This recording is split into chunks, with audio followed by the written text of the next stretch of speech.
18 सालों का सपना पूरा होने के बाद अब जो खबर आ रही है वो आरसीबी फैंस को हैरान कर सकती है विराट कोहली को लेकर कि विराट कोहली आईपीएल छोड़ने का ऐलान जल्द ही कर सकते हैं। यह खबर कहीं ना कहीं आरसीबी फैंस ही नहीं बल्कि तमाम क्रिकेट फैंस को बुरी लग रही है, लेकिन इस खबर की मांग भी जो है वो आरसीबी के फैंस ने ही उठाई है।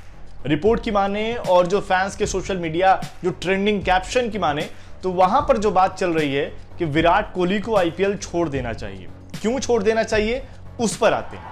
दरअसल ट्रॉफी जीतने के बाद उम्मीद तो यही थी कि आरसीबी जिन्होंने इतने सालों का वेट खत्म हुआ है धूमधाम से जश्न मनेगा, हुआ बिल्कुल वही, लेकिन जश्न जो मातम में बदल गया। 11 लोगों की मौत हो गई, करीब 50 से ज्यादा लोग घायल हो गए और इस पूरे घटना का सोशल मीडिया पर जो ब्लेम है वो विराट कोहली पर फोड़ दिया गया। उनके खिलाफ arrest Virat Kohli hashtag trending चलाए गए और ऐसा लगा कि मानो सारी गलती जो है वो विराट कोहली की है। यहां पर कहीं ना कहीं प्रशासन की गलती थी, कर्नाटक सरकार की गलती थी कि उन्होंने वहां पर सुरक्षा नहीं दे पाए जिस तरीके से सारी चीजें हुई, लेकिन पूरा जो ठीकरा है वो विराट कोहली पर फोड़ दिया गया। लिहाजा फैंस नाराज है विराट कोहली के और वो यही कह रहे हैं कि भाई विराट कोहली को आईपीएल छोड़ देना चाहिए, आप बिल्कुल आराम से जाके आप लंदन में ही शिफ्ट हो जाइए। ऐसी बात सोशल मीडिया पर ट्रेंडिंग कैप्शन चलाए जा रहे हैं और ये आरसीबी के ही फैन है। वो कह रहे हैं कि भाई इतना कुछ करने के बाद अगर आपको ये ट्रोलिंग का सामना करना पड़ रहा है, इससे बढ़िया आप फ्री हो जाइए इन सब चीजों से। अब कहीं ना कहीं अगर आप देखेंगे इस पूरे मसले पर जैसा हुआ, चाहे वो जो भगदड़ मची, पूरा का पूरा अगर आप देखेंगे सोशल मीडिया विराट कोहली के खिलाफ यहाँ पर खड़ा हुआ है। लेकिन क्या वाकई में विराट कोहली की ही गलती है? क्योंकि खबरें तो ये भी आई कि भाई एक खिलाड़ी ऐसा जो आरसीबी का वो चाह रहा था कि भाई जल्दी सेलिब्रेशन हो क्योंकि उनको कहीं जाना था। अगर मान लीजिए ऐसा मांग की भी गई और कर्नाटक सरकार, वहां की जो पुलिस है, उनको अगर लगता है कि भाई वो सुविधा नहीं दे पाएंगे तो फिर वो कैंसिल करवा सकते थे।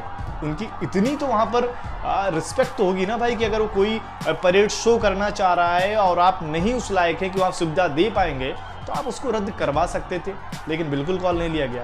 तो इस पूरे मसले पर ऐसा लग रहा है कि जो वहां की सरकार, वहां का जो प्रशासन था, उनकी जो गलती थी वो आरसीबी के आड़ में कहीं ना कहीं ढकने की कोशिश हो रही है। तभी तो यहां पर अगर आप देखिए एक गलती जो आरसीबी से हुई है इस पूरे मामले में, सोशल मीडिया के जरिए जो गेट और पासेस का ऐलान किया गया, ये सबसे बड़ी गलती थी। इसके अलावा बहुत ज्यादा इसमें आरसीबी की गलती नहीं है। लिहाजा जो उनके मार्केटिंग हेड है उनको गिरफ्तार किया गया और यहां तक कि कर्नाटक क्रिकेट एसोसिएशन के 2 अधिकारियों ने तो इस्तीफा ही दे दिया। मतलब उन्होंने अपनी जिम्मेदारी मानते हुए बोला कि देखिए बहुत ज्यादा हमारा रोल नहीं है, लेकिन फिर भी उन्होंने उस जिम्मेदारी को मानते हुए यहाँ पर इस्तीफा दे दिया। और कहीं ना कहीं अगर आप देखेंगे सरकार चाह रही है कि भाई कर्नाटक क्रिकेट एसोसिएशन, आरसीबी कहीं ना कहीं इन्हीं के जरिए जो सवाल उनके सरकार पर उठेंगे वो कहीं ना कहीं बच जाए। लिहाजा इन तमाम वजहों से जो ट्रोलिंग पूरा है वो विराट कोहली की तरफ जा रहा है। लिहाजा फैंस मांग कर रहे हैं, विराट कोहली के लॉयल फैन मांग कर रहे हैं कि भाई डियर विराट अब रहने दीजिए खेलना, क्योंकि यहां पर खेलने का मतलब है ऐसे ही ट्रोल होना पड़ेगा बिना मतलब के। तो आपकी इस पर क्या राय है? क्या वाकई में विराट कोहली को आईपीएल छोड़ देना चाहिए या अभी भी आपको लगता है कि उनके अंदर खेल बहुत बाकी है? क्योंकि अभी भी अगर आप देखेंगे ऑरेंज कैप लिस्ट में विराट का नाम आएगा। पिछले सीजन उन्होंने जीता था और अभी भी उनके अंदर और उनकी भूख दिखती है। लेकिन क्या ये जो तमाम माहौल क्रिएट किया गया है इस पर विराट कोहली को फर्क पड़ेगा? कमेंट करके अपना जवाब जरूर दें।